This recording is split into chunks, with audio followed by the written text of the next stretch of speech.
Bonjour à tous, donc moi c'est Lauriane Blanc, je suis écrivaine et beatmaker et dans cette vidéo je tiens à parler des erreurs de diagnostic. Donc, pour retracer un petit peu mon parcours, d'ailleurs j'en parle à travers mes ouvrages forcément puisque j'ai eu j'ai eu un parcours de diagnostic en diagnostic erroné, donc du coup voilà, c'est assez compliqué pour se retrouver après quand on a plusieurs diagnostics différents et qu'au final on se dit bah non en fait j'ai pas ça, c'est pas ça, et voilà. Donc retracer un petit peu mon parcours, donc j'ai commencé à avoir des crises d'angoisse assez sévères à 12 ans, et là on a commencé à me donner des anxiolytiques. À l'époque, c'était du Veratran 5 mg en cas de crise d'angoisse. Donc j'ai développé une phobie scolaire, une phobie sociale, tout ce qu'on veut. Je faisais beaucoup de crises d'angoisse très sévères. Et donc on a commencé à me donner des anxiolytiques, et puis vu que ça provoque des trous de mémoire à 12 ans, je savais plus si je l'avais déjà appris ou pas, et puis j'ai commencé à, comme c'est forcément addictif, j'ai commencé à augmenter les dosages et à augmenter les prises et tout ça. Voilà, donc c'est comme ça que tout est parti un peu en live. Donc à mes 12 ans, il y avait les phobies scolaires où j'arrivais plus à rester en cours, il fallait que je sorte, il me fallait une issue, il fallait que je sorte. J'arrivais plus à rien, je commençais déjà à plus réussir à tenir enfermée dans une classe avec du monde autour de moi. La nuit, je faisais des cauchemars et je me réveillais en angoisse, c'était juste horrible. J'ai commencé à me scarifier, parce que j'aimais une nuance avec l'automutilation. La scarification, pour moi, c'est quand c'est léger. Donc à 12 ans encore, j'ai écrit ma première lettre de suicide à 12 ans également, parce que j'ai vécu des traumatismes, lesquels je ne rentrerai pas dans les détails, mais voilà. Donc de trauma en trauma, et j'ai commencé à développer des angoisses, et ces angoisses m'ont amené à m'auto-détruire par la suite, à m'infliger du mal, à me faire culpabiliser, à me remettre en question complètement de A à Z. Et donc à 16 ans, à 16 ans, ça a été l'enfer total, la grosse descente aux enfers. Donc il y avait non seulement je prenais 18 urbanil de 20 mg de 18 urbanil de 20 mg plus 1,5 litre d'alcool tous les matins au lycée, c'était ça, dès le matin je buvais ça, je m'enfilais mes médocs, et après j'ai fait une interview qui retrace un peu ce parcours là. Du coup, après, il y a eu plus tard le shit, puis l'héroïne, puis la cocaïne, puis le crack, et le mélange de tout, bien évidemment, alcool, shit, médoc et tout ça. Enfin voilà, l'amalgame de tout, ça a donné une grosse explosion. Donc à mes 16 ans, j'ai fait une dépression extrêmement sévère, j'ai pas pu continuer mes études. J'ai tout lâché, j'arrivais plus à sortir de ma chambre, de mon lit. J'étais enfermée dans le noir, j'écoutais du 16 et je ne faisais que pleurer. Et je n'arrivais plus à rien du tout. Et je restais alitée. J'ai fait j'ai eu des crises de... comment dire, j'ai eu des troubles du comportement alimentaire. Donc j'alternais entre l'anorexie et la boulimie. J'étais descendue à 38 kilos parce que je faisais du sport de manière excessive. J'avais des périodes où j'avais envie de rien, et des périodes où je faisais tout d'un coup. Donc je faisais du tennis, de la musculation, et je courais 1 heure par jour tous les jours, mais je ne mangeais rien. Donc je me suis mise en danger. Avec tout ça, je suis descendue à 38 kilos, j'arrivais plus, j'étais sur le canapé, je me laissais mourir.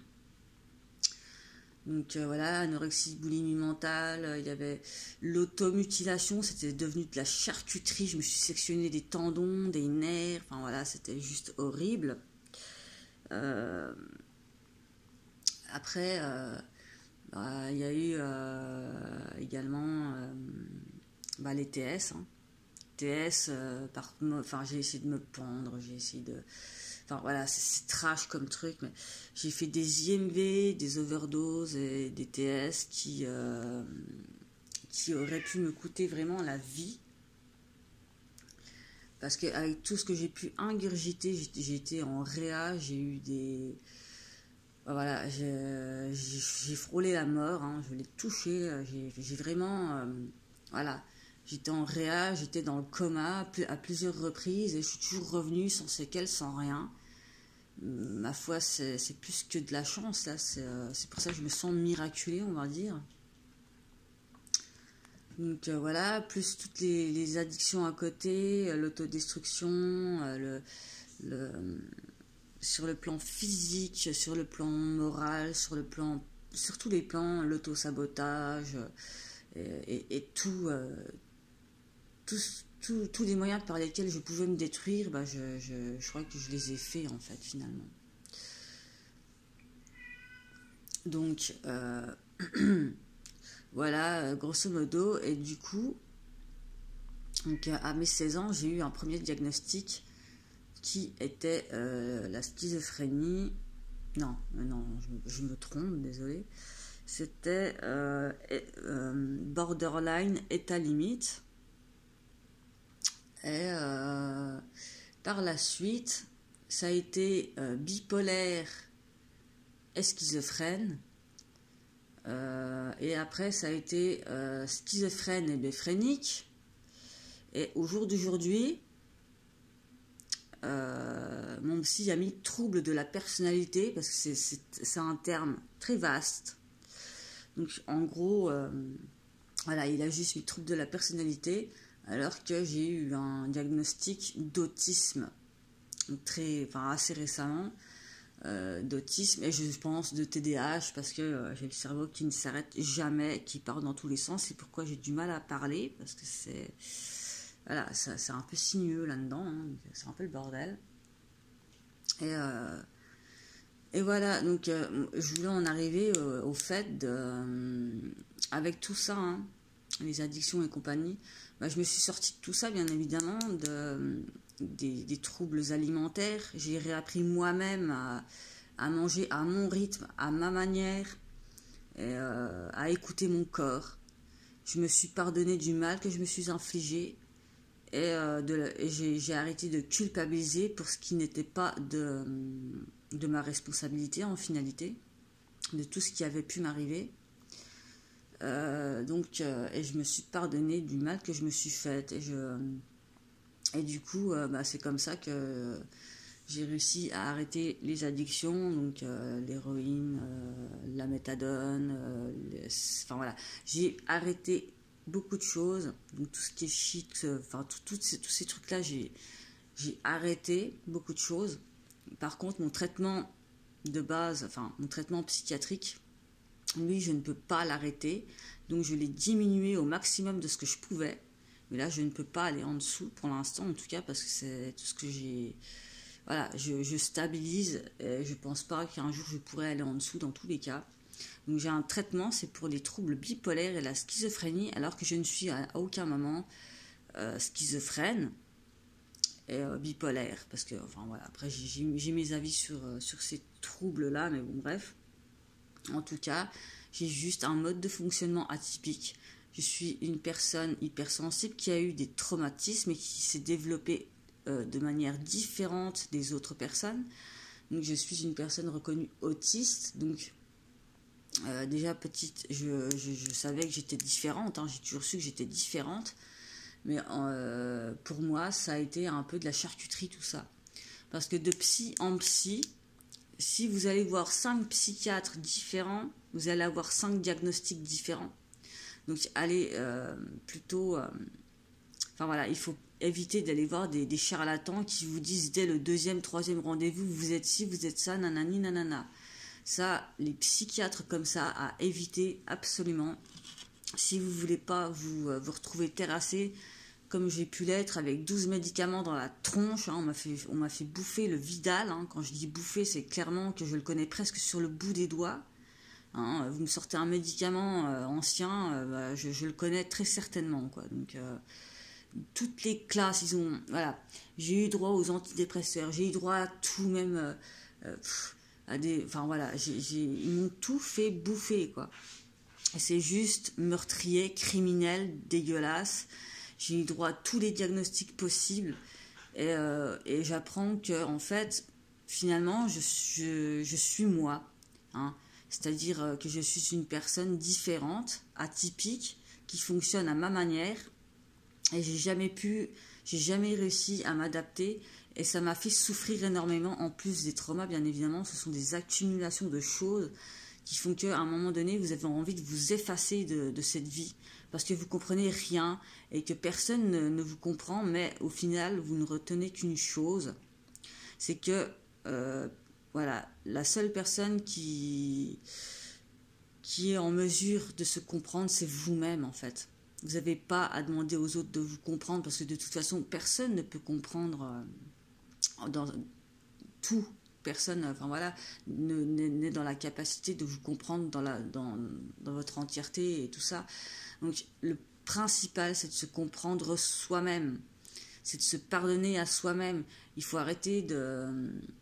Enfin voilà, vous n'avez pas à vous justifier envers qui que ce soit. Vous n'avez aucun compte à rendre à qui que ce soit. Vous êtes qui vous êtes et c'est tout. Et il faut s'accepter comme ça. Il faut vivre comme ça. Il faut apprendre à survivre aussi parfois comme ça. À profiter et à essayer d'en tirer le meilleur parce que c'est pas tous les jours évident. Moi j'ai 36 ans, ça fait 36 ans que j'en chie, hein, personnellement. Là ça commence juste à...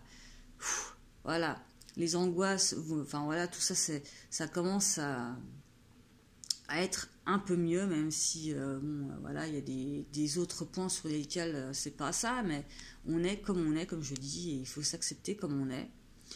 Quant au diagnostic, si vous voulez pas vous retrouver en psychiatrie à tester enfin voilà, moi je trouve que c'est une aberration totale ce que j'ai pu vivre en fait. C'est je trouve que c'est complètement révoltant dans le sens où on m'a complètement camisolé